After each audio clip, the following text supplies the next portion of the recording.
Thank you so much for this opportunity to address you all on a very crucial and important topic of graduate student mental health. As everybody in this room is aware, mental health issues are a serious problem among the graduate student population. I want to start off by quoting from a 2019 Scientific American article. A recent Harvard study concluded that graduate students are over 3 times more likely than an average American to experience mental health disorders and depression. The study, which surveyed over 500 economic students from 8 elite universities, also concluded that 1 in 10 students experienced suicidal thoughts for a period of 2 weeks. There's no reason to believe that IU is any different. In general, what is different about graduate student mental health, and this article goes in lengths to explain, is that the source of mental health illness and issues among graduate students is created by impossible workloads, exceptionally low wages, and enormous competition and tightening job market.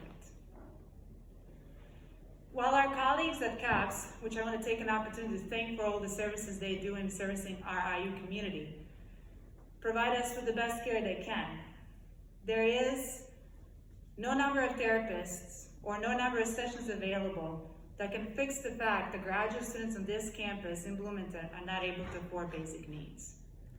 There's no number of CAP sessions that can alleviate the stress that comes with having to endure physical pain rather than seek the necessary medical attention, because our graduate workers and students are not able to afford rent, food, and medical services at the same time. And are faced with inhumane decision whether to endure physical pain or go hungry for that month, or in some cases face homelessness. There's no number of CAPS therapists that can fix the fact that our graduate students have to sell their plasma to survive. I want that one to sink in.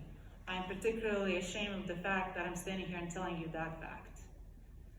Already stretched so thin, they take on extra jobs in addition to the work they do as instructors and researchers at IU, which reduces their academic productivity and sacrifices their academic progress. I should point out that all of this has been increased and intensified as a result of the sense of isolation that comes with the global pandemic. This is a structural problem. As academic job markets tighten, graduate students are admitted not to fulfill future faculty positions. And this is an issue across the industry. I would like to salute the fact that both humanities, social sciences, and students in STEM face the same decision. They're admitted not to be future faculty in the future of this academia, but rather to be cheap labor. The Scientific American article reports that nearly 40% of doctoral students do not have a job prospects lined up at the time of graduation. For some of the junior faculty in this room, I'm sure that you have experienced this very much so yourself, that the path to the tenure track is full of, again, facing food insecurity, homelessness, precarity, and inability to make it into adulthood by choosing to have a family, a stable home, and in some cases, for some of us, even partnerships, because we have to be separated across the country. As academic jobs become more and more competitive, graduate students are required to do more conferences, more publications, more research, all which require more time, more money, and with that, land us into more stress. Our mental health as graduate students is tied to our ability to live a dignified life. Yet the IU administration treats graduate students with little respect. Let me give you an example.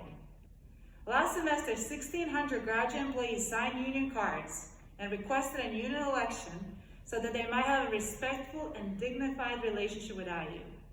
A relationship that they hope will result in alleviating these stressors by balancing higher learning with economic impoverishment. How did IU respond? Do you even know? They didn't. They ignored 1,600 graduate workers' demands to have a better life, without be better researchers, and therefore serve this institution better, because we are, at the end of the day, quite proud to be here. So are we surprised by this? Why should we be? When 800 employees, graduate employees, carried out a fee strike last spring semester, demanding the end of those burdensome fees that I'm sure you hear from your grad students on a daily basis about, IU responded by changing their fee payment policies in order to justify freezing our bursar accounts, and then threatened striking international graduate students with their visa status. This resulted in 12 international students filing for EEOC charges against IU. For those of you who don't know, that is on the basis of discrimination of our national origin. Over the last 2 years, the Graduate Worker Coalition have demonstrated through petitions, bringing together thousands of people, literally, on multiple occasions, that its demands for living wage and end of fees are supported by the vast majority of graduate employees and students. The coalition has regularly requested meetings with the members of administration, but 2 years those requests have gone unanswered.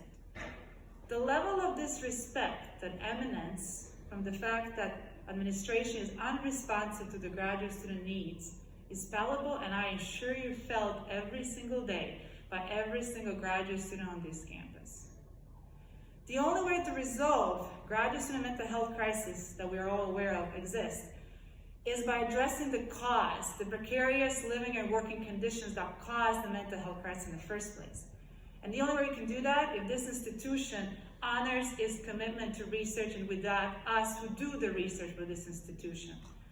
At the end of the day, it is us, the graduate students, our backbone of our R1 status that we should continue to preciously care for. And we are the key to our very much so world-class commitment to best research we can all be doing. Many mental health problems need care and persistency for recovery. But the vast majority of mental health issues experienced by the graduate students are a result of the stress that are related to very much so fixable problems. Luckily, here at IU, we do have a solution. Alumni and general donors have provided the university with $2.4 billion in endowment. The purpose of this endowment is to further the educational mission of the university. What better is for us to do than ensure that the future of academia and the future of the faces of IU have the best research and working conditions they can have? That is the educational mission of this university. A tiny portion of this money will substantially alleviate the stresses causing the life-threatening mental health issues among graduate students.